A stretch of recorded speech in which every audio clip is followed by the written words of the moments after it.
Welcome to Piano Tech Radio Hour. We're going to let in our Zoom room here. Hello, everyone on Zoom. Good to see you all today in our early September session. I'm going to spotlight myself, and I will spotlight our guest for today. This is Piano Tech Radio Hour. If you're out there on the socials catching the stream, I'm going to intro the program and then get started here briefly. Again, it's Piano Tech Radio Hour, and we meet here every Saturday. It's a musical program, but it's also about education and all sorts of other stuff, performance. All right, here we go. Let's intro the program. Welcome to Piano Tech Radio Hour. We gather here every Saturday to meet with and learn from the most fascinating and knowledgeable folks in the piano world, including manufacturers, rebuilders, musicians, makers of other instruments, and of course, piano technicians. Our mutual goal is to become better at our craft, to help one another, and to create an ever more musical world together. Piano Tech Radio Hour is brought to you by Piano Technicians Masterclasses, an online learning resource that brings you cutting-edge instruction from piano industry masters without leaving your home. You could find out more at pianotechniciansmasterclass.com.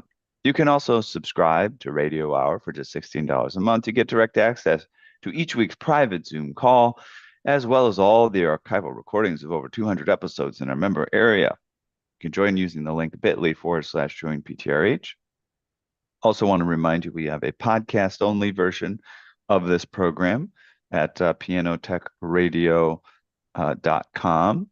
And we've been popular all over the globe. We just started releasing episodes once again after a little bit of a hiatus. So we're also picking up new listeners, and you'll see some activity there, hear some activity there. Also, check out our Substack, and you'll find some useful information, a little sneak peek at what we have behind closed doors in the paid version of the master classes. You can also follow our socials, LinkedIn, Instagram, Facebook, and Twitter, and get on our email list to stay up to date with everything we're up to. And just go to pianotechniciansmasterclass.com to get on board there. I'll also make a fun little announcement here that's just tangentially related. I am launching a new venture, and it's also in the education space, intended to be on a much larger scale. And there's some podcast content there you can go check out. I won't talk too much about it here, just to save space for our focus on music today. But go and check out the Future Education podcast, where we're going to talk about groundbreaking education for the future of humanity. The website there is uotu.xyz. That's uotu.xyz. All right. Without further ado, let me introduce today's guest, Sara Davis Buechner. She's a recognized performer worldwide as one of today's leading concert pianists, a prize winner at the Gina, Bachauer, and Tschaikovsky international competitions. She has performed more than 100 concertos with major orchestras and appeared at Carnegie Hall, the Kennedy Center, and the Hollywood Bowl. As the most prominent transgender musician of the classical stage, her voice carries both musical brilliance and personal truth, making her an extraordinary figure in today's cultural landscape. Beyond performance, she's a dedicated educator at Temple University and a respected recording artist, editor, and advocate. Sara, welcome to Piano Tech Radio Hour.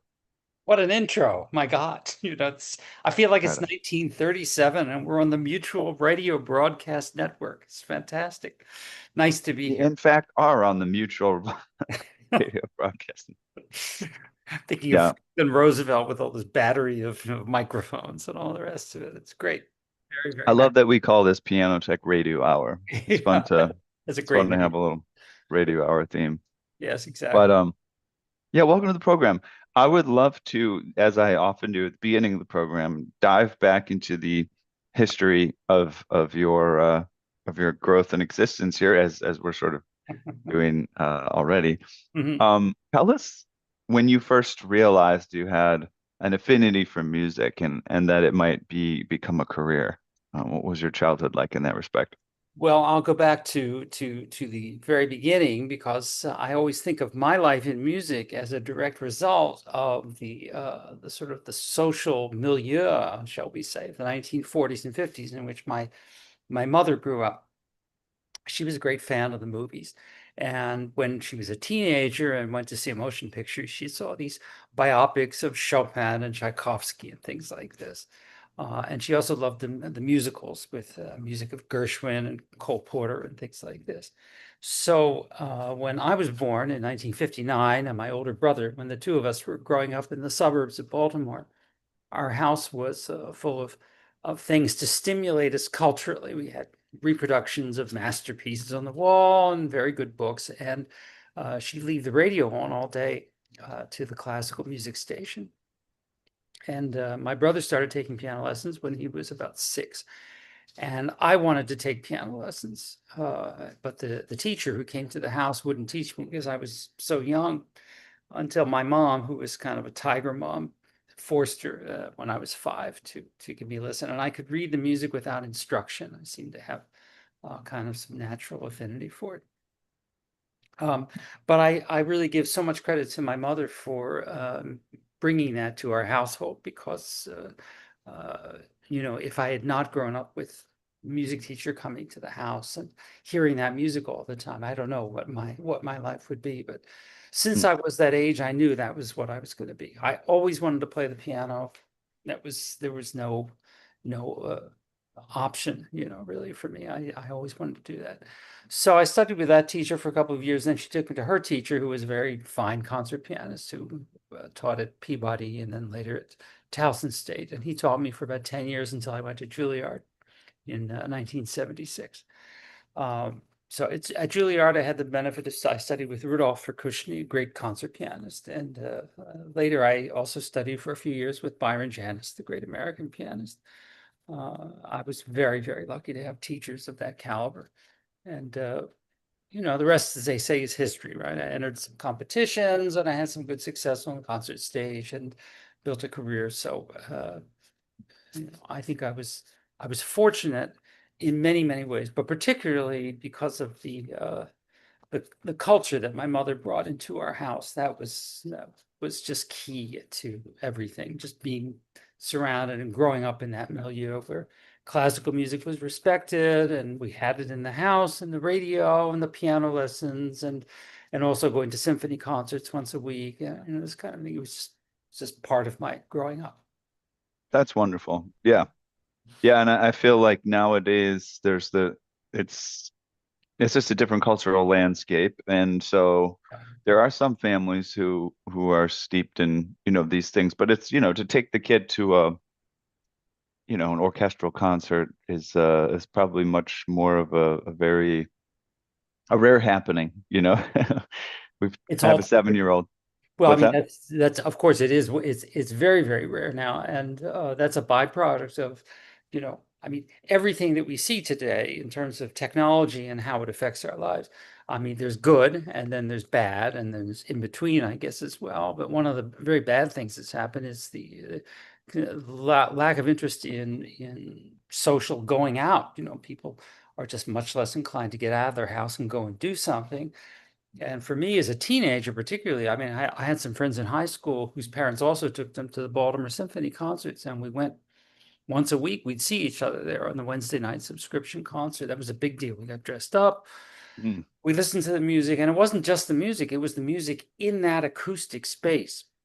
And this is something else that has, as a teacher myself now, I know I'm encountering a generation of musicians whose ears have really missed out on that all important development. They said very few of them have a sense of playing the instrument. The piano, which of course is a powerful instrument, they play it at maybe a third of its capability in terms of volume and expression and color, because they haven't experienced hearing it with that kind of expression.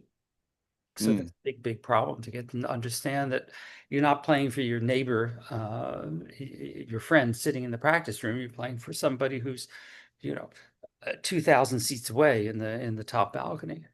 mm, yeah. Yeah, and this is something that we've come across as piano technicians as well, which is interesting. Hmm. And also you'll see this in amplified music, I suppose, for lack of a better way of characterizing it, is that the sound on the stage is not the same as the sound out there, and you Mhm. have to kind of, as someone who performs in those places, you have to get used to the discrepancy and sort of having sort of an intuition around how Mhm. things are going to actually sound different. But Mhm. how do you make something you can't quite hear sound the way that you want it to sound? Yeah, exactly. Yeah. Yeah. So anyway, but as I mentioned back a little ways before, I, I, I do give great gratitude to my mother primarily because I think she would have loved to have been a professional musician, but her parents didn't push her, and she didn't have that opportunity. Tell me, let's fast forward now, and you're teaching at Temple University, wonderful institution. Tell us about your experience there. How long have you been affiliated? What are you seeing? You touched upon a little bit in terms of the shifts in, the environment of being a professional musician or a pianist or studying this domain. Mhm. Well, when I was, I guess probably around 14, my teacher at that time brought me to play for his teacher, uh, and in the background, I guess you can hear that fabulous, typical cell phone ring. I thought I had turned it off. No, we couldn't hear it. It's Oh, fine. you can't hear the. Of course, at the most inappropriate time it comes up and is distracting me. Anyway, what I'm trying to say is when I was about 14, my teacher brought me down to Washington to play for one of his teachers, who was a very elderly, esteemed pianist named Mieczysław Munz. He had been a pupil of Busoni in Berlin. And Mr. Munz was teaching at Juilliard. And the thing was, he took me down there to play for him. And he didn't tell me, but I was basically being evaluated, whether I would be good enough to study with this man at Juilliard. And when he accepted me, it was kind of a big deal, big news. And it wasn't a big deal about, I mean, of course, getting into Juilliard. Many people want to get into the Juilliard school, but getting into Juilliard and studying with this man, it was sort of like the lineage of what he was bringing to his teaching. And as a teacher myself, I mean, I've taught in my 30s. When I lived in New York, I taught at New York University. I taught at Manhattan School of Music. And then I lived in Canada for 12 years. I taught at the University of British Columbia. I spent a year sabbatical in Japan. And I've taught at some places in Japan, not real officially, mostly private lessons. And then I came back to the East Coast, Philadelphia, about 7 years ago. And now I'm living in Newark because I'm teaching again at NYU. And I'm also the chair of the piano department at Greenwich House Music School, which is a neighborhood music school, but I have some very talented prodigies there. And that whole attention, in my time when I was coming of age, the focus was on who you were going to study with and what they were going to teach you. And now the focus is pretty much what school you're going to get into and how much money do you think you can get in a scholarship? That's the questions that Mhm. students ask me. And I find that, I mean, I'm not surprised about it. And it's a concern in these days. I mean, Juilliard tuition when I was a student there was, I think, $4,000 a year. It's now about 70,000. So there's a little bit of concern about how you're going to pay for all of that, of course. Yeah.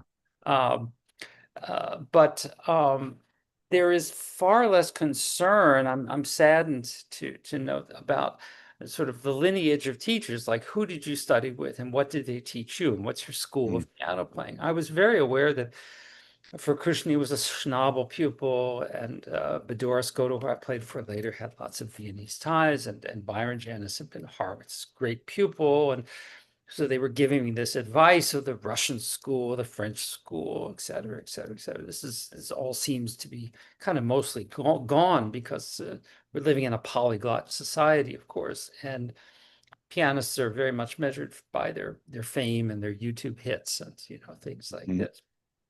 So that's sort of like infected the educational process.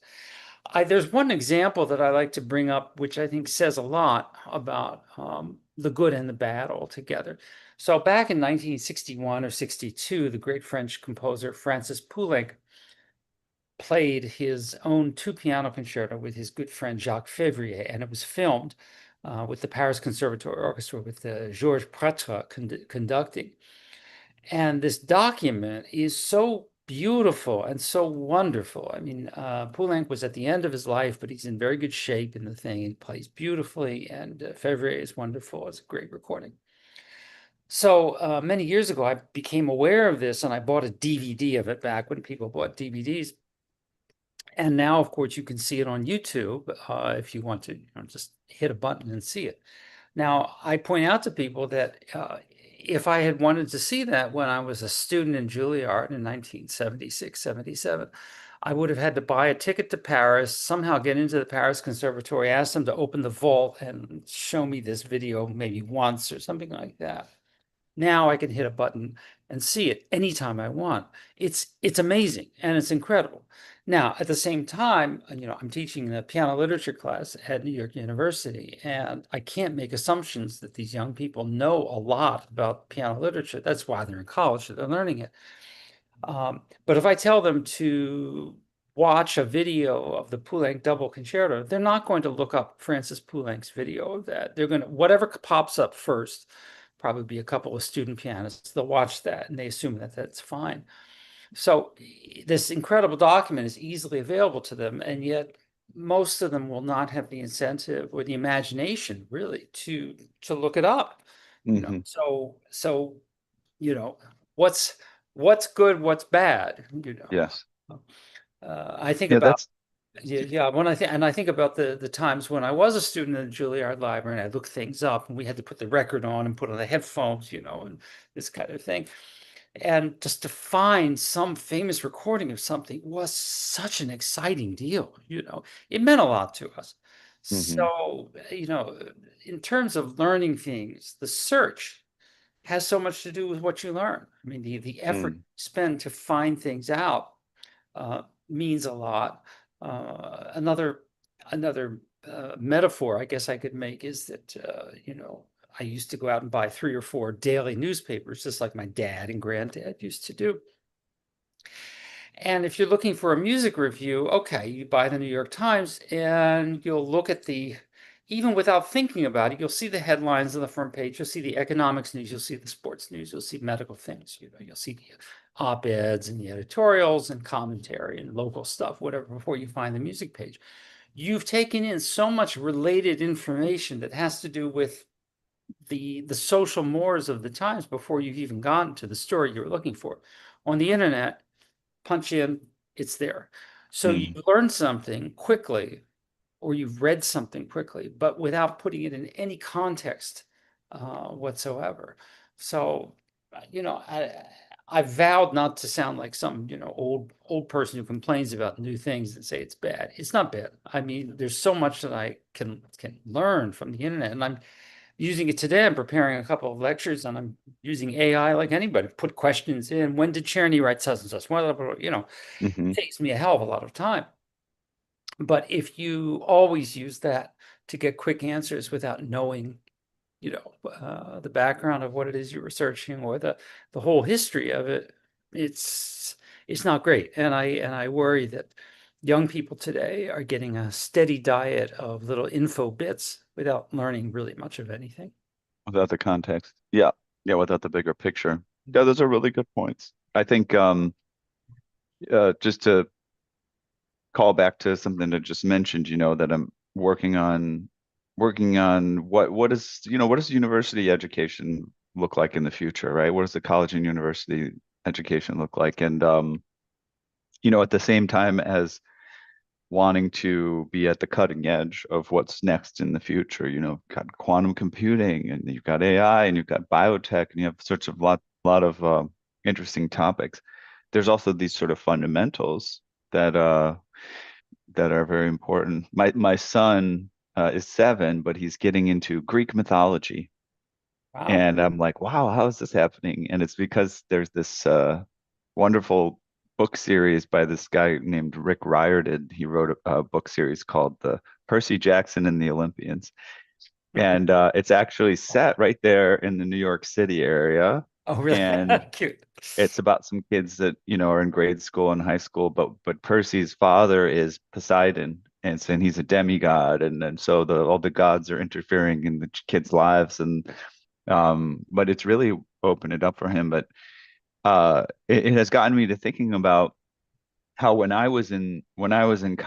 school, I took Latin and Greek, Yeah.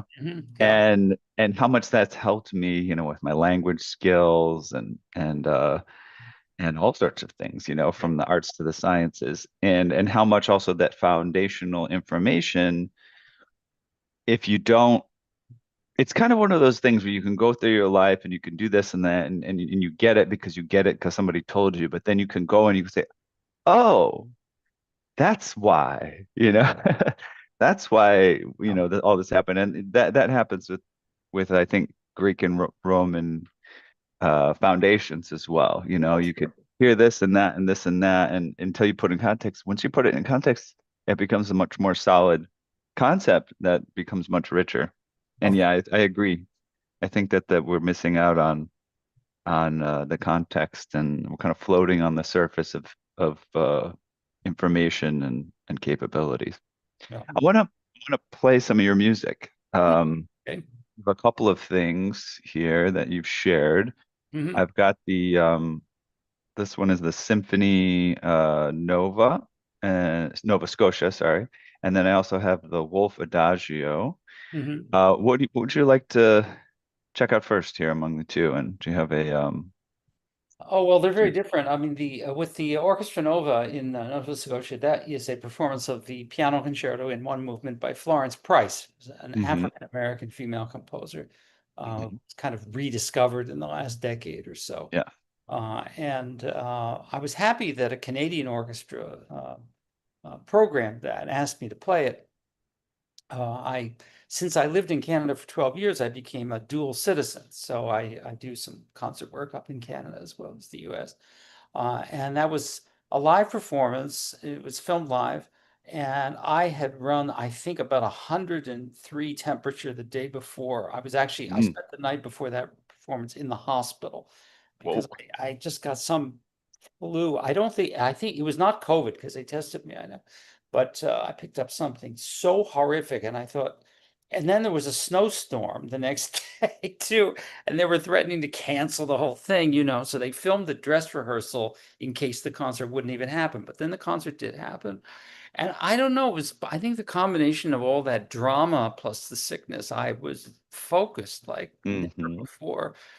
And the orchestra submitted that for music is sort of like a Canadian Grammy type thing, and it won. It won for best performance of this. I think it's the province of Nova Scotia or something like that. hmm I was very proud of that. It's a very, very fine performance. It's very, very good. Yeah, the Adagio by Peter Wolf is beautifully filmed. One wonderful videographer took that. It's a short piece.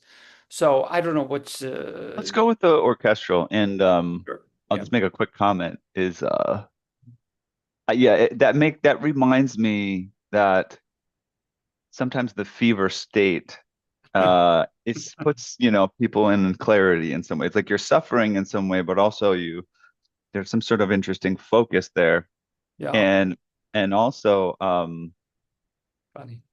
say, oh, the fever, it puts you in a focus. Oh, and also it can often put you in a dream, right? They talk about like a fever dream, and like you have some sort of interesting experience. I did a fast recently for like a long-term fast, similar thing. Your body goes into this state of Yeah. having an issue that it's trying to deal with, right? That's a Mhm. problem per se, but somehow it catapults you into some sort Wow. of high performance state. All right, so let's check this out here. Let me make sure I get the right tab. There we go. Make sure I'm sharing audio. I'll hit share, get full screen on that. And this is like a long time. It's like a 17-minute thing. So we'll start at the beginning and we'll see where it makes sense to stop. Yeah, there's an orchestral tutti that begins, and then piano has a kind of an introductory thing, which is rather dramatic. Maybe after the intro. Do you want me to start after the intro? No, it's okay. This is the intro right It's here, fine. and it's rather short.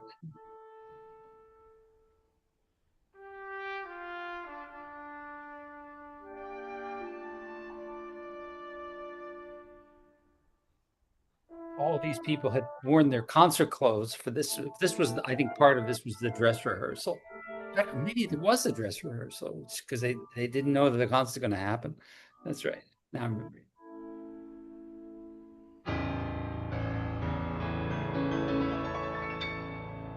Yamaha CX7, by the way. No, CFX.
That's pretty much the opening. Now there's a long Yeah. orchestra and so, but Okay.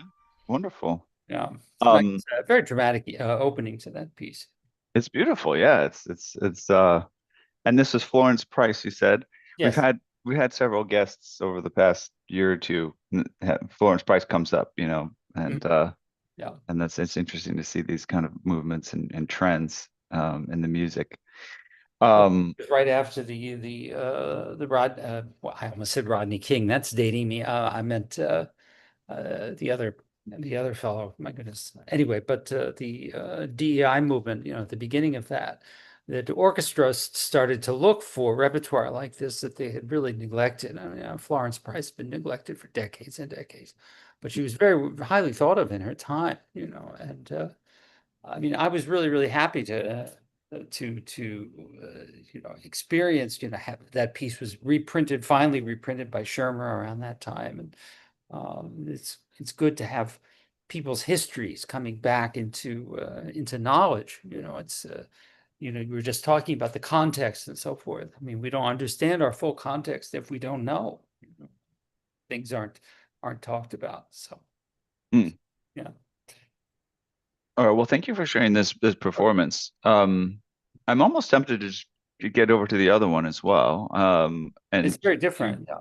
yeah, let's go ahead and let's give them that Okay, contrast there. sure. But you want to give some context on that one Well, a little bit more? yes, this was a rather special piece that came into my repertoire. The composer, his name is Peter Wolf, Peter with an accent over the first E, is a cousin of my very first piano teacher, the one who heard me when I was 4 years old. Her name is Veronica Wolf, and Peter is a very well-known jazz pianist and composer in Budapest. And I had not known of him. I mean, Veronica had never told me that she had other musical family, but he had just written this piece as a part of a set of 24 jazz preludes, sort of along the lines of Bach. And Veronica sent me a link to some of the sheet music and said, "Would you be interested in playing some of this?" And I saw this adagio and I jumped on it. It's a very beautiful piece.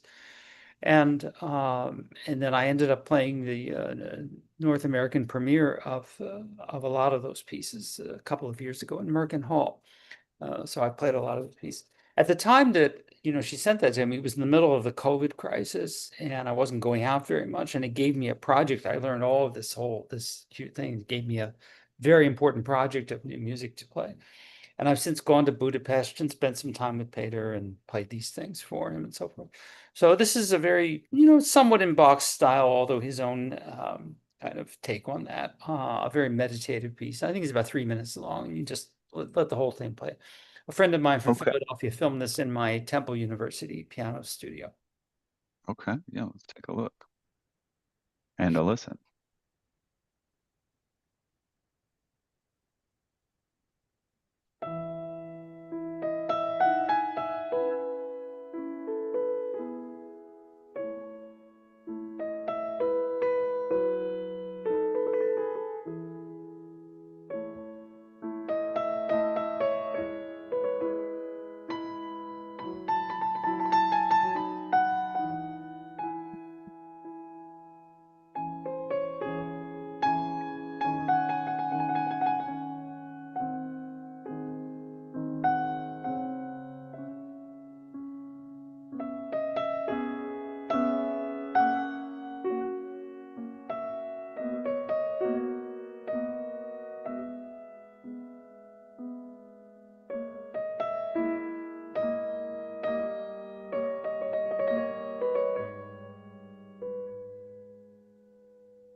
I was so pleased with the filming of that and also the audio sound because for many reasons, but I really felt like he captured the full range of the Yamaha sounds there. The Yamaha has I play Yamaha professionally, and I feel like their Mhm. pianos have such an incredible color range, um, well beyond any other instrument that I know really of this time, especially the CFX series is really pretty astonishing what those Mm. pianos can do. So, Yeah, I love the tone of that especially at the I can't name them offhand, but there was a time recently where I got into listening to some piano pieces that have the character of the sort of beginning section there, right? It's mm-hmm, kind of the trills, and there's sort of like a crisp, clean, mm-hmm, melodic line, and one that almost like, especially with the tone of the piano, mm, it feels like it's coming from a magical place that doesn't exist. You get to kind of float off into this realm of beautiful piano melodies. Um, and I found it interesting with that piece then how it shifts into something that's a little bit more, feels a little bit more harmonically complex and sort of rhythmically complex. But yes, the piano, I was also very impressed with the recording quality and also the piano state. Like the piano is in very good tune, mm-hmm, and so when you're resting on some of those notes that ring out, it's like that note that's in tune. Being a piano tuner.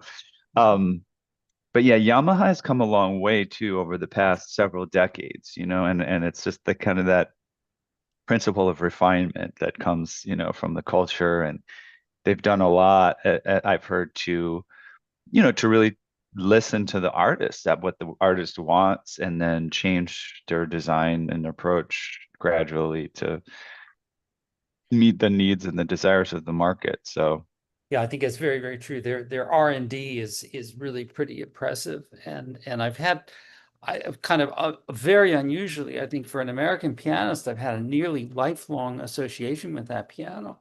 When I was about 10 years old, I guess, my teacher in Baltimore, he was from the Philippines originally. He said that he told my mother I needed a better piano. I've been practicing on. I'm gonna pause one minute. Sure. I will be off camera, so I just realized to plug in my device, but keep Yes. talking Oh, once okay. All right. go ahead. I'll continue to tell the Yeah. piano story, right? So I had grown up playing this broken down hulk of an instrument that was manufactured by the firm of Brambach. I love that name, Brambach.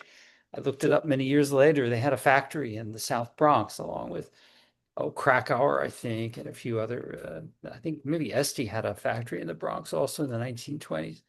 Anyway, so that piano had chipped ivories and busted keys and all kinds of problems. So finally, at age 10, I'm starting to play some more serious repertoire. So my mother took me on a kind of a trip. We went looking for piano. And I remember going to people's houses, people who were selling instruments. And we didn't have much money. We weren't particularly well off. And I remember seeing a Steinway that was okay. I liked it. Mason and Hamlin that I loved and had a very heavy action, I remember, but we couldn't afford that. And we went to this person's house and they had something I had never seen before. It was a Yamaha. It was a C3. And and I played it and I liked it. And it was bright, pretty sound. And that seemed, I was 10 years old. I thought that sounded great. And my mother didn't want to buy it. And she asked her sister, who also she had a Steinway upright. And sister said, "Oh, you can't buy that. You can't buy a piano that's made in Japan." I mean, in the year 1969, 1970, things that were made in Japan were cheap tin toys. I mean, and people made fun of you if you bought a Japanese car. Who heard of it? But we asked my piano teacher, and of course, he had concertized all over Japan and Korea and Thailand and places like this. And he said, "Oh my God, $1,000 for a good Yamaha." He said, "You grab that. That's a steal. It's a really good piano." And it lasted me, wow, my whole young life. I had that piano in New York when I was young until maybe around age Oh, I guess probably in my mid-20s because when I won the Gina Bachauer competition, the prize, most of the prize was this piano turn. This was this instrument. This is a Steinway L. That Mm. was part of the prize. So I won that piano, and then I started to do a lot of my practicing on that Steinway L. But it's interesting that I had grown up with that Yamaha piano, and I was very used to the Yamaha action. So in 1986, I went to the Tchaikovsky competition, and I was the first person ever in the history of that competition who played Yamaha in the final instead of Steinway. I played Yamaha throughout the competition. I think several people had played it in the first couple of rounds, but I was the only one that made it to the final round. And the Yamaha people who came to that competition were so grateful. They offered me a concert tour of Japan, and of course, I did that. And I've played Yamaha professionally ever since that time. So I've played Yamaha for probably around 35 or 36 years now, and I'm pretty sure now with the passing of both Richter and Andre Watts, Glenn Gould also. I think I'm the oldest. I'm the champion Yamaha player. Probably got to be the oldest one. I don't. Nobody else. No other contenders for that throne right now. Wonderful. Wonderful. Yeah. Well, it's been a very, very happy marriage. I love their pianos. And as you've mentioned, I mean, yes, I remember the first CF3s and then the S series, which I made some wonderful recordings on, and then now the X's. And I know that they've done a lot of outreach to their artists and anybody playing the pianos to ask, what are your thoughts, et cetera, et cetera. And they've never made quick shifts, never quick changes. I mean, it takes them a long time to get to the point where they actually make a physical change in the instrument. But it's to my estimation, I mean, always for an improvement. So I got a couple of comments I might as well hit up from the audience here. So we have David Boyce says this. I said a bit back. The CFX is wonderful in various CD recordings. Tuned a couple C 3X, and they're very well behaved. Mhm. And also mentioned artists Pavel Kolesnikov and Stephen Hugh are both on a CFX. Oh, Stephen Huff. It's pronounced Huff. Stephen Hoff, sorry, He sorry. was a classmate of mine at Juilliard back in the day. Oh, Hmm. Yeah, wonderful, but he lives in London. Yeah. wonderful. Um, well, we have about 10-15 minutes left here. And I don't know if do you want to touch upon it all, your sort of just experience, and we've mentioned it in your biography in the transgender space in terms of being a musician and making your way in that space. Is there any comment that you want to share, in a small amount of time? We don't need, it's kind of one of the things you don't want to make a big deal of it, or you do, I depending don't on how think you I want to ever, approach it. Yeah, yeah, I don't think I ever wanted to make a big deal out of it. However, exactly. it made a big deal out of me. Yeah. And Mhm. I didn't know what kind of minefield I was stepping into. I mean,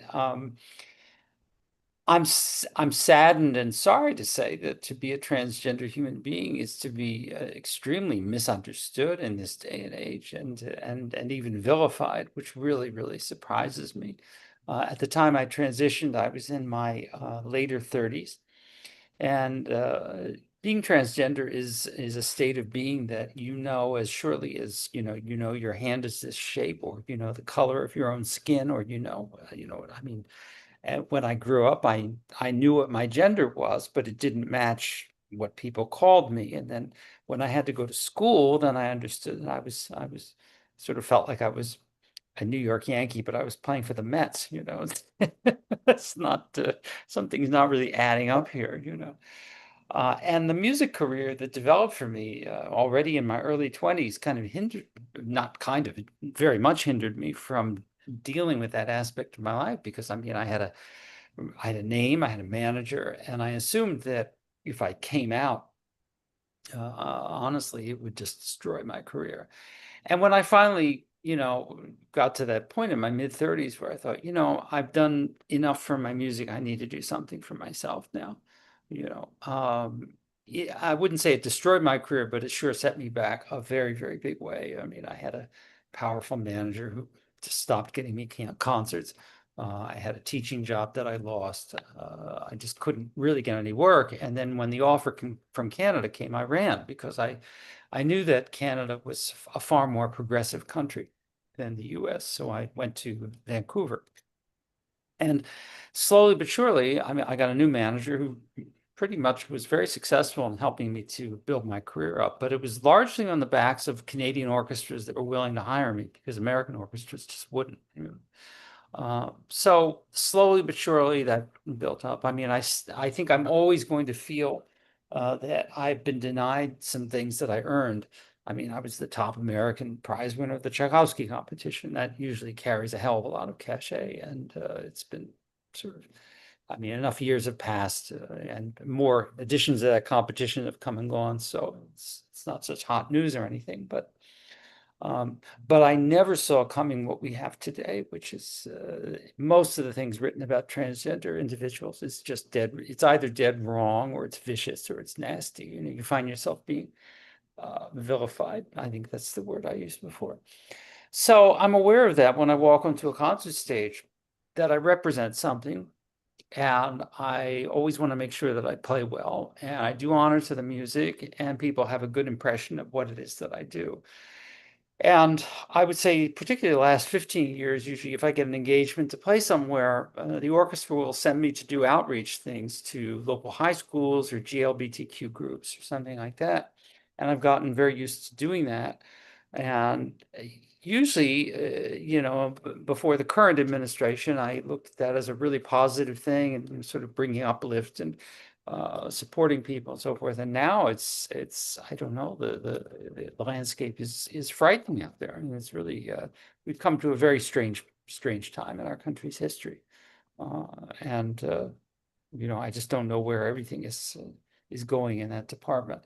I have to play. My concert series is just about to start the fall. I'm playing in Greenwich, then down in Orlando, Florida. I'm curious to see what that's going to be like, and then in Ohio, and also in Arkansas, and places where usually, I mean, people might say, as a transgender woman, they'd say, maybe don't go there, but I don't know. I think I feel badly mostly that people just don't know.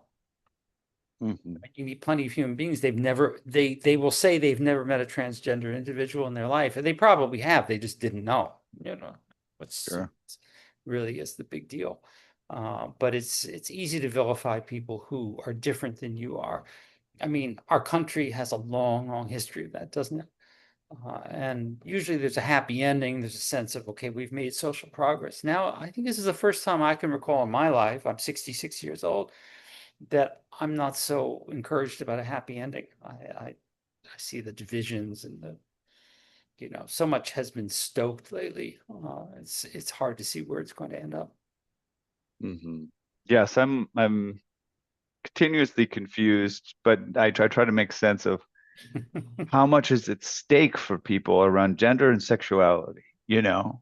because it ultimately doesn't seem, It shouldn't be such a people big act deal. like it affects them more than it does, Yeah. I'm trying to wrap my head around it often, and Yeah. Well, I it mean, really gets into people's system. the the Yeah. the issue for me when I was a child, growing up in Baltimore in a white Hmm. suburb, an all white suburb, was the way people spoke about Black people and the way they spoke Hmm. about Jewish people.